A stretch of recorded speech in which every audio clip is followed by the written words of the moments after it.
एक व्यक्ति के रूप में यीशु कैसा था? उत्तर, यद्यपि उसके पास न तो कोई सुंदरता थी कि हम उसे देखते। यशायाह 53:2 ये यीशु का व्यक्तित्व था जिसने लोगों को उसके प्रति आकर्षित किया। वह एक महान चरित्र वाला व्यक्ति था। यीशु के पास एक तरस खाने वाला स्वभाव था।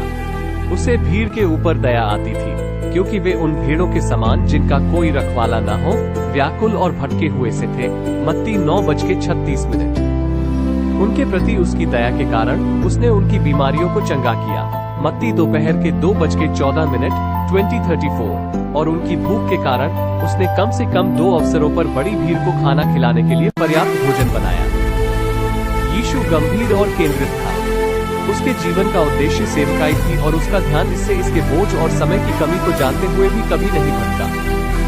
उसका व्यवहार सेवक वाला था। वो इसलिए नहीं आया था कि उसकी सेवा टहल की जाए, पर इसलिए आया कि आप सेवा टहल करें। मरकुस 11:11। दया और नीति, स्वार्थ उसके व्यक्तित्व के गुण थे। जब वो पृथ्वी पर आया और उसके बाद क्रूस पर चढ़ा, तो यीशु अपने पिता की इच्छा के प्रति अधीन रहा था। वो जानता था कि क्रूस पर मरना ही दंड का एकमात्र भुगतान था, जिसे उसका पिता हमारे उद्धार के लिए स्वीकार करेगा।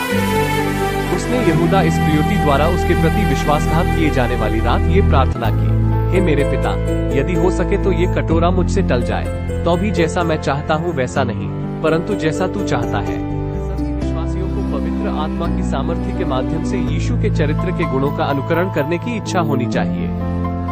जो बातें लोगों को यीशु को लोगों की ओर खींच कर लाई थी, वही बातें हैं जो लोगों को हमारे पास खींचती हैं।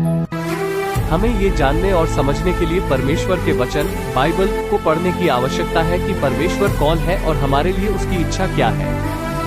हमें प्रभु की महिमा के लिए 1 कुरिन्थियों 10:31 संसार में नमक और ज्योति के रूप में रहते हुए और दूसरों को यीशु और उसके उद्धार के अद्भुत सत्य की ओर इंगित करने के लिए सब कुछ करना चाहिए। तब तक के लिए सबको जय मसीह की। मिलते हैं अगले वीडियो में।